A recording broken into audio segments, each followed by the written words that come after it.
Welcome back to The Explainer. So, today we're diving into a genuinely fascinating psychological and spiritual remedy hidden away in an ancient text. We're stepping right into the world of the Mahabharata, specifically zeroing in on a moment of total, crushing despair. Just imagine being an ancient royal, completely bogged down by the sheer weight of your circumstances. King Yudhishthira, his brothers the Pandavas, and Draupadi are dealing with intense anxiety and totally depressed spirits. They absolutely need a cure. But the remedy they get? Well, it's not some medicine you just swallow down. No, it's actually a map. Which brings us to the big question we're tackling today. How on earth did ancient kings cure depression and grief? Well, according to the text we're looking at, the answer is geography. Literally, the sacred geography of the natural world itself. The idea here is that the landscape holds this immense power to heal, to cleanse sins, and to totally restore a broken spirit. So to really wrap our heads around how this works, we're going to follow the exact same prescription given to the Pandavas. Okay, let's take a quick look at our itinerary for today. First, the cure for grief. Second, delivering the ancestors. Third, sites of transformation. Fourth, confluences and sacrifices. And finally, number 5, the ascetics asylums. All right, let's jump right in.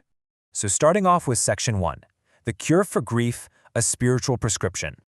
Now, the physician in this whole scenario is Saj Dhaumya. The text tells us he resembles Brihaspati, and he steps right up to comfort the highly anxious Pandavas. He basically tells King Yudhishthira, look, just by listening to me describe these sacred asylums, regions, tirthas, which by the way are sacred crossing places or bodies of water, and mountains approved by Brahmanas, you're going to get some serious relief from all this grief. Dhaumya kicks off this grand tour by focusing entirely on the eastern country, which is a direction the royal rishis held in incredibly high regard. He points them first to a spot called Naimisha, loved by the celestials, and this absolutely beautiful river Gomati, adored by celestial rishis. He even maps out the god's sacrificial region and the exact sacrificial stake of Surya, so instantly, boom, the landscape comes totally alive with divine history. Now what's really wild here is the crazy multiplier effect of this spiritual journey. Dhaumya lays out a very specific rule for Yudhishthira. He says that simply by hearing about these sacred places, kind of like what you and I are doing right now in this explainer, you acquire merit. Just the act of listening is a spiritually beneficial thing to do. But if you actually pack your bags and physically visit them, you get 100 times greater merit. No way, right? It's just this brilliant built-in incentive to get a depressed king to stand up, get moving, and take action. The cure starts in the mind when you listen, but it's ultimately completed in the body when you travel. Moving right along to Section 2, delivering the ancestors, the sacred hill of Gaya. This brings us to a super specific, actionable checklist required by the ancients. The text takes us over to the absolute best of hills, called Gaya, which is home to the auspicious Lake Brahmasara. The ancients lay out a very clear set of to-dos here. They say you should wish for many sons. Why? Well, so that hopefully at least one of them will knock out this checklist for you. Visit Gaya, celebrate the horse sacrifice, or give away a Nila bowl. And if a son actually pulls this off, what's the payoff? He literally delivers 10 generations of his race, going both up and down the family tree. So as you can see, the geography here isn't just about fixing one guy's grief, it's literally about the salvation of the entire family line. Talk about high stakes. Now tucked inside this region is a specific little spot called Gayasira. And at Gayasira, there's this incredibly important tree the Brahmanas call the eternal banyan. The theological mechanics of this place are just fascinating. The text tells us that when food is offered there to the pitras, the ancestors, that food literally becomes eternal. It's like permanent spiritual nourishment, permanently anchored to this physical tree right next to the sacred waters of the great river Falgu. All right, shifting gears to Section 3, sites of transformation, the power of Kashauka and Utpala. So, these locations in the Eastern Quarter, they're defined by these radical, almost impossible shifts in identity. The text gives us this incredible micronarrative about a guy named Viswamitra, tracing his massive transformation across 3 very specific map coordinates. First up, we hit the basin of the Kausiki River, this lush area just bursting with fruits and roots. It was right there that Viswamitra, fueled by a wealth of asceticism, actually acquired Brahmanahood. Next, over in the country of Panchala at a wood called Utpala, he performed sacrifices alongside his son. The relics of his superhuman power there were so intense that Rama, the son of Jamadagni, started reciting praises of his ancestry just by looking at them. Finally, at a spot called Kamyaka, Viswamitra literally threw back soma juice directly with Indra, the king of the gods. I mean, what a trip, right? And this whole physical journey builds up to a massive fundamental shift in his very being. The text points out that after all this went down, Viswamitra entirely dropped his original warrior caste, the Kshatriya order. He just boldly declares, "I am a Brahmana." It shows us that the landscape isn't just some pretty background scenery. It's the actual catalyst that lets a person entirely rewrite who they are in the universe. Let's keep moving. Section 4. Confluences and sacrifices, where gods and rivers meet.